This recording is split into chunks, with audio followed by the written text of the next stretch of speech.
Sa pag-iikot naman ng DTI sa ilang pamilihan mahigit isang linggo bago ang Pasko, nagpaalala sila na maglagay po ng price tag at sumunod sa suggested retail price. At may ulat on the spot si Bernadette Reyes. Ito dyan.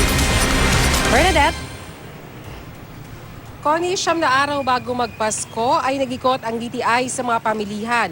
Wala raw dapat paggalaw sa presyo ng mga Noche Buena items ngayon. Sa FBYD General Merchandise na isang community grocery store dito sa Taguig, walang price tag ang mga paninda. Malinaw na paglabag daw ito sa price tag law.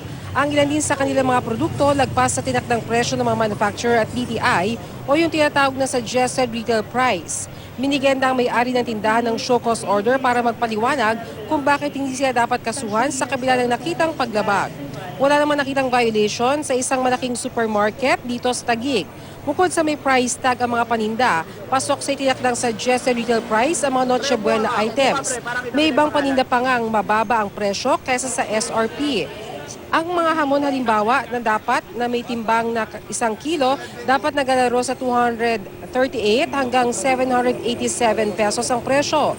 Ang mga fruit cocktail naman na may timbang na 432 grams, dapat nasa 45.65 hanggang 52.30 ang presyo. Ang mayonnaise na may bigat na 220 ml nasa 45.25 hanggang 85.75 ang presyo. Ang queso de bola na may bigat na 350 grams nasa 149.60 hanggang 305 pesos. Ang kalating kilo ng pasta 49.50 hanggang 73 pesos. Bukod sa wastong presyo, dapat din daw isaalang-alang ang kapakanan ng mga namimili sa pamilihan. Kailangan maaliwalas, hindi mainit at maluwag ang mga pasilyo para malaya makakilos ang mga mamimili. Ang sinumang lalabag sa price tag law ay pagbumultahin ng 500 pesos hanggang 50,000 pesos. Kapag namang napatunayang lampas sa SRP ang presyo ng mga paninda at hindi mapaliwanag ang mataas na presyo ng bilihin, maaaring pagmultahin ng hanggang 1 milyong piso. Pakinggan natin ang bahagi ng pahayag kay DTI Undersecretary Teodoro Pascua.